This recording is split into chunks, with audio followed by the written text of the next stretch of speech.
What's going on, boys and girls? I'm going to have to try and whisper my way through this because my 3-year-old is trying to get to sleep right now. But another very successful weekend for Arsenal. We managed to get a very impressive job like performance 1-0 win against Crystal Palace at home after what was an unbelievable weekend for the football club when you factor in the fact Liverpool lost their fourth Premier League match in a row, which is quite unbelievable to say. And Manchester City lost 1-0 to Aston Villa. So our two most obvious rivals for this year's Premier League title both lost on the weekend, and we were able to secure the 3 points and further extend our lead over the two of them to 6 points and 7 points, respectively. Which, if you would have asked me a month ago if we would be in this position that we're in right now, I would have thought you were a crazy person. So it's been an unbelievable weekend for Arsenal. Look, if I go to the performance, I think it was another one of those performances where were we at our fluid best? No. Did we create a ton of chances? No. Was our goal off the back of a set piece? Yes. Do I care? No. And look, I've been thinking a lot about this lately, and I've been listening to a lot of the kind of talk and the narrative online. And I heard Danny Murphy actually speaking what I thought was quite a logical kind of approach to this debate recently around are Arsenal playing boring football. And I think what Danny Murphy said was kind of spot on, which is that teams now, when they play Arsenal, they're so scared of us as a football team in the fact that we can essentially do anything. We can play any type of football we want to play. We're good in every area of the pitch. And so teams now just come and try and stay as compact and as defensively solid as they can and hope that they can hold us out. And so that's incredibly difficult to play against, particularly when you're talking about good level Premier League sides who know how to stay compact and structured and kind of stay on job. That's an incredibly difficult challenge to break down for any side. And I think right now for Arsenal, that's presenting a challenge to kind of overcome that obstacle. And whether you like it or not, we are overcoming that obstacle, whether it is as appealing and as free flowing and as exciting as people want it to be. I don't really care. At the end of the day, this is a results business, and Arsenal at the moment are getting the job done week in, week out. And I still believe that as the season progresses and as our players get more and more familiar with each other, I only see our attack becoming more of a fluid part of the way we play. So I'm not overly worried from an attacking point of view. I still think that we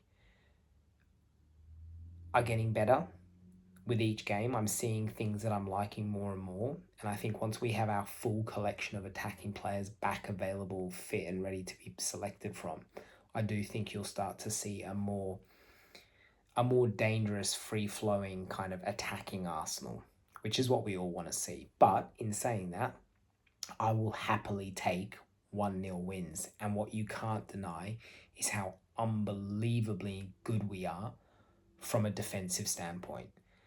Teams just do not look like they are going to score against us. It is unbelievable. We are just so solid and resolute. I'm looking at the stats here from the game on the weekend, and it says that Crystal Palace had 5 shots, and it's saying they didn't have a shot on target. I have heard online that they did get a shot on target. I watched the game, and I'm trying to think of a shot that was on target. I can't think of one off the top of my head, so that effectively means we've potentially gone 3 matches without conceding a shot on target, which is just ridiculous.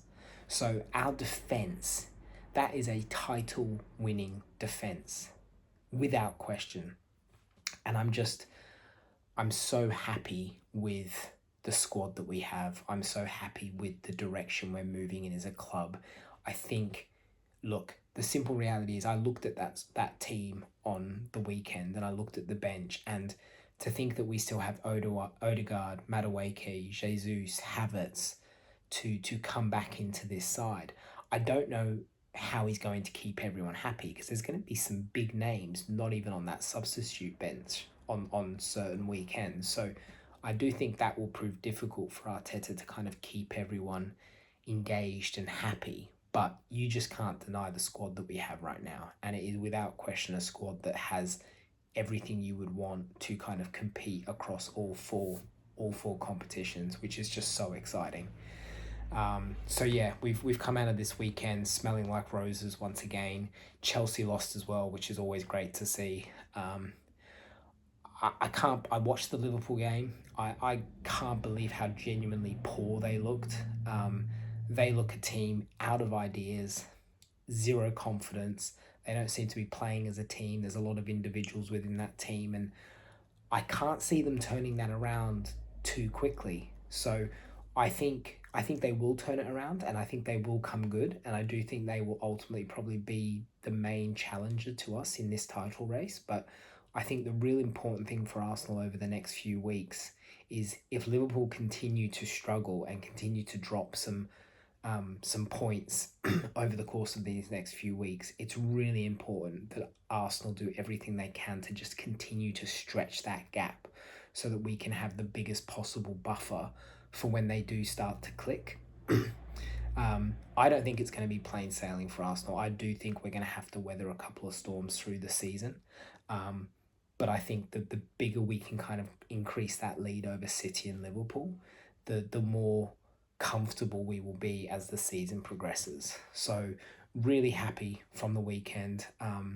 In terms of some performances from the game, I thought Gabriel once again immense. I thought Timber was outstanding. Um, I thought Declan Rice was everywhere, like you expect. His set piece delivery is just world class level now, without question. I thought Eze I thought Eze looked a bit sloppy in the first half, but that goal was an unbelievable finish, and at the end of the day, it was the winning goal, and so that was a decisive moment, and so you have to kind of recognize that. I thought Saka, that was probably one of his worst performances I've seen in a while. And it was nice to actually see Arteta take him off early as opposed to kind of letting him just see the game out and hoping that he created a piece of brilliance. I thought that was nice to see Arteta actually act and kind of say, you know what, you're not having a great game, let's take you off, rest you, bring someone else in and kind of see what happens. Whereas normally Saka just plays the 90 minutes, whether he's playing well or not. Which is probably just a further indication of how much Arteta kind of believes in the overall squad right now. I thought Gyökeres was okay, but again, I think my biggest disappointment right now with Arsenal in terms of how the season's progressing is I just don't see us creating anywhere near enough chances for Gyökeres. Like it's one thing if we were creating chances for the guy and he wasn't putting it in the back of the net, but we're just not creating any chances for him. He barely gets touches of the ball. So I would love to see that change, but yeah, they're probably my initial thoughts from the game. Now we move on to a midweek game in the League Cup against Brighton at home. Will be a tricky game. Brighton are a good side. They've just come off a surprising 4-2 loss to Man United, so I think they'll be hungry to kind of bounce back from that. And I think it'll be really interesting to see what type of first 11 Arteta goes with in terms of, does he stick with a really strong squad or does he believe in the the players within this squad and do a bit of rotation and give some of those kind of fringe players a bit of a chance to shine and show their thing. So I'll probably do another video leading into that game where I'll kind of look into who I would probably go with from a starting 11 point of view and maybe look at what the score might be and kind of how I think that game will go. But sitting here right now, the one thing I know 100% is I want to win the game. I'm all in for all competitions this year. I want as many trophies as you can give me this year, and I think we have the squad to act like that and think like that. So for me, I don't care if it's the League Cup. I want it. If we're in it, I want us to win it. And so I want to see some changes, but I'm confident in the players to come in to think that we would be able to get the job done against what is a very good Brighton side, especially when you factor in the fact we're at home. So I'll have a look at that game in a couple of days' time. But right now, very happy. Would love to know what you guys think in terms of the game on the weekend, where we stand in the league. Are you feeling more and more confident? Do you still think there's a long way to go and we need to kind of temper our expectations? Let me know in the comments. Like, subscribe, and all that jazz. And I'll see you in the next one. Peace.